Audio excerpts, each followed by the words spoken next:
बिस्मिल्लाहिर्रहमानिर्रहीम। अस्सलाम वालेकुम स्टूडेंट्स। थर्ड ईयर कंप्यूटर में आपका टीचर मोहम्मद बिलाल आज़म। बेटा आज हम लोग एक्सटेंडेड इफ़ देन एल्स के बारे में पढ़ेंगे। पेज नंबर 125 पे ये टॉपिक मौजूद है, एक्सटेंडेड इफ़ देन एल्स। अच्छा, इससे पहले जो चीज़ें हम पढ़ चुके हैं वो हम सिंपल इफ़ कंडीशन पढ़ चुके हैं। इसके अलावा हमने जो पढ़ा हुआ है वो इफ़ देन के बारे में पढ़ा हुआ है। इसके अलावा हमने इफ़ देन एल्स के बारे में पढ़ा है। इन दोनों के दरमियान में डिफरेंस आप लोगों को पहले बता चुका हुआ हूँ कि इफ़ देन हम इस्तेमाल करते हैं अगर हमने वन वे डिसीजन मेकिंग करवानी हो, इफ़ देन एल्स हम इस्तेमाल करते हैं अगर हमने टू वे डिसीजन करवानी हो। जैसे बेटा हम लोगों ने इवन और ऑड नंबर्स का प्रोग्राम बनाया था कि अगर नंबर जो आप एंटर करते हो, ठीक है, वो कंडीशन सेटिस्फाई करता है तो उस केस में हमने एक काम करवाया था। अगर वो कंडीशन सेटिस्फाई नहीं होती तो एल्स के केस में हमने सेकंड काम या सेकंड ब्लॉक को या सेकंड स्टेटमेंट को एग्जीक्यूट करवाया था। इफ़ देन की बात की जाए या इफ़ देन एल्स की बात की जाए तो हमने कहा था कि हमारा प्रोग्राम बिल्कुल सही रूटीन में चल रहा होता है। कोई ना कोई कंडीशन आती है, इफ़ देन के अंदर बात करने लगा।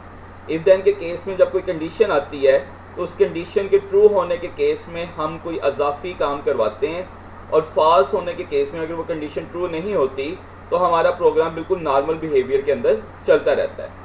जबकि हमने इफ़ देन एल्स के अंदर कहा था कि हमारा प्रोग्राम चल रहा होता है और दरमियान में कहीं ना कोई जब कोई कंडीशन आती है तो ट्रू होने के केस में भी हम कोई अजाफी काम करवाते हैं और फॉल्स होने के केस में भी हम कोई ना कोई अजाफी काम करवा रहे होते हैं। ये सिर्फ थोड़ा सा पुराना टॉपिक रिवाइज करवाना चाह रहा हूँ ताकि आपको थोड़ा सा याद आ जाए कि इफ़ देन के अंदर और इफ़ देन एल्स के अंदर क्या फ़र्क था। इफ़ देन के अंदर कंडीशन अगर ट्रू होती है तो कोई इजाफी काम होता है, वरना आपका प्रोग्राम नॉर्मल बिहेवियर में चलता रहता है। इफ़ देन एल्स में कंडीशन ट्रू होती है तो हमारा कोई एक ब्लॉक एग्जीक्यूट होता है तो दूसरा हमारा क्या हो जाता है, स्किप हो जाता है या इग्नोर कर दिया जाता है। या कंडीशन अगर फॉल्स हो जाती है तो हमारा ये वाला ब्लॉक एग्जीक्यूट होता है और ये वाला ब्लॉक हमारा स्किप कर दिया जाता है। अब बात आ गई कि इफ़ देन एल्स क्या चीज़ है, एक्सटेंडेड इफ़ देन एल्स क्या चीज़ है, या इसको दूसरे लफ्ज़ों में कहा जाता है इफ़ देन एल्स इफ़ भी कहा जाता है। एक्सटेंडेड इफ़ देन एल्स को एक और नाम भी दिया जाता है, वो सेकंड नेम इसका क्या है, इफ़ देन एल्स इफ़। अब इसमें होता क्या है, इसमें अगर तो कंडीशन ट्रू हो जाए तो कोई एक ब्लॉक एग्जीक्यूट किया जाता है, वरना एक और कंडीशन चेक की जाती है। ये तब हम इम्प्लीमेंट करते हैं जब हमारे पास मल्टीपल ऑप्शंस मौजूद होती हैं। If then else if then else if is used when we have multiple options and we have to select any one option।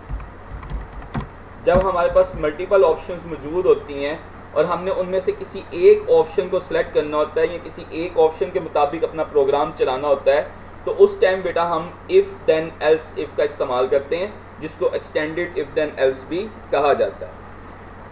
Procedure बिल्कुल सिंपल सा है। जैसे मिसाल के तौर पर हम लोग ग्रेड वगैरह निकालते हैं तो उस ग्रेड के अंदर हम क्या बात कर रहे होते हैं कि अगर 90% से ज़्यादा मार्क्स हैं तो उसका ग्रेड क्या होगा, ए ग्रेड होगा। अगर 90 से कम है और 80 से ज़्यादा हैं तो हम क्या कहते हैं कि उसका बी ग्रेड होगा। मैं एग्जांपल एक दे रहा हूँ, अगर 70 से ज़्यादा हैं और 80 से कम है तो हम क्या कहते हैं कि उसका ग्रेड क्या होगा, सी होगा। इसी तरह हम डी ग्रेड बताते हैं और लास्ट में हम कहते हैं कि अगर 32 से उसके मार्क्स कम हैं या 33 से अगर उसके मार्क्स ज़्यादा हैं तो उसका लास्ट ग्रेड जो आपका बनाते हैं वो हम कहते हैं कि उसका लास्ट ग्रेड ई होगा। अगर उसके 33 मार्क्स भी नहीं हैं तो वो उसका ग्रेड क्या होगा, एफ होगा। अब इसमें हम कर क्या रहे हैं, अगर हम देखें तो हम बार बार कंडीशन चेक कर रहे हैं। अब मैं इफ़ देन एल्स इफ़ की थोड़ी सी क्राइटेरिया बताने लगा हूँ कि सबसे पहले हमने कंडीशन क्या चेक की है कि इफ़ क्या चीज़, मार्क्स जो आपके नंबर हैं वो ग्रेटर देन हैं या इक्वल्स टू हैं किसके, 90 के।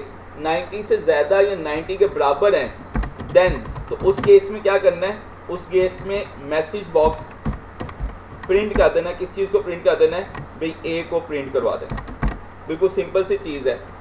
अगर उसके 90 से मार्क्स ज़्यादा नहीं है, इसका मतलब क्या हुआ, उसके 90 से कम होंगे लेकिन हो सकता है 80 से ज़्यादा हों, तो एल्स इफ, ठीक है, अगर 90 से ज़्यादा नहीं है तो इसका मतलब हुआ कि अब हम दूसरी कंडीशन चेक करेंगे कि अगर ये बात सच नहीं हो रही तो इसका मतलब कोई और बात सच हो सकती है। तो वो हमने दूसरी में लगा दिया कि एस इफ, कि अगर उसके मार्क्स जो से हैं वो ग्रेटर देन और इक्वल्स टू हैं 80, यानी 80 से ज़्यादा या 80 के बराबर हैं, देन क्या करना है, देन मैसेज बॉक्स क्या कर दे, प्रिंट कर दे बी ग्रेड, कि उसका ग्रेड क्या आया है, बी उसका ग्रेड आया है। इसी तरह ये आपका एल्स इफ चलता जाएगा, जितने आपके पास ऑप्शंस हुआ करेंगी उतनी दफ़ा हम क्या लगाया करेंगे, एल्स इफ को लगाते रहा करेंगे। जब आपकी तमाम ऑप्शंस पूरी हो चुके हुआ करेंगे, जैसे अब हमारी लास्ट ऑप्शन ये थी कि अगर उसके 33 मार्क्स, मतलब कि उसके मार्क्स जो से else if marks greater than is equals to 33, 33 या 33 से ज़्यादा हैं, तो क्या प्रिंट करते, मैसेज बॉक्स प्रिंट कर दिया जाए, क्या चीज़ प्रिंट कर दिया जाए, भी ई ग्रेड को प्रिंट कर दिया जाए। अब अगर उसके ये भी मार्क्स नहीं है, यानी कि पहले चेक किया गया क्या उसके 90 से ज़्यादा है तो ए ग्रेड है, क्या उसकी 80 से ज़्यादा है तो बी ग्रेड है, 70 से ज़्यादा है तो सी ग्रेड है, 50 से ज़्यादा है या 60 से ज़्यादा है तो डी ग्रेड है, ठीक है। उसके बाद 33 से ज़्यादा है तो ई ग्रेड है। अगर ये भी नहीं है तो लास्ट हमारे पास ऑप्शन क्या है, एल्स, कि वगरना अगर ये सारा कुछ भी नहीं है तो लाजमी बात उसके मार्क्स कितने होंगे, वो एफ ग्रेड होगा या वो फेल हो जाएगा। तो अब हमने किया क्या है, हमारे पास मल्टीपल ऑप्शंस मौजूद थी और किसी एक कंडीशन के मुताबिक कोई एक काम होना था। अब सारा कुछ तो नहीं था हो सकता, ऐसा तो नहीं हो सकता कि उसका ए ग्रेड भी हो, बी भी हो, सी भी हो, डी भी हो, ई भी हो। मल्टीपल ऑप्शंस में से किसी एक ऑप्शन को जब सेलेक्ट करवाना होता है ट्रू होने के केस में, तो उस टाइम बेटा जो हम क्राइटेरिया इस्तेमाल करते हैं या जो विजुअल बेसिक की स्टेटमेंट इस्तेमाल करते हैं वो बेटा हमारी एक्सटेंडेड इफ़ देन एल्स कहलाती है, जिसको आसान लफ्ज़ों में हम इफ़ देन एल्स इफ़ भी कहते हैं। यानी इफ़ अगर कंडीशन ट्रू है तो ठीक है, वगरना हो सकता है दूसरी कंडीशन ठीक हो, वगरना हो सकता है तीसरी कंडीशन ठीक हो। या इसको आप यूँ भी रिपीट कर सकते हैं कि आया कि ये वाली कंडीशन ठीक है, नहीं तो अगर ये वाली कंडीशन ठीक है, नहीं तो अगर ये वाली कंडीशन। यानी हर दफ़ा हम चेक करते हैं कि क्या हमारी पहली कंडीशन ट्रू हुई है या नहीं। अगर नहीं हुई तो दोबारा एक और कंडीशन चेक की जाती है कि हो सकता है ये वाली कंडीशन ट्रू हो, अगर वो भी नहीं है तो फिर एक और कंडीशन। तब तक हम चेक करते रहते हैं जब तक हमारी कंडीशन सारी सेटिस्फाई या कोई एक सेटिस्फाई नहीं हो जाती। अगर उनमें से कोई भी सेटिस्फाई नहीं हो रही तो एल्स के केस में हम अपना लास्ट कंडीशन या अपनी लास्ट बात को इम्प्लीमेंट करते हैं।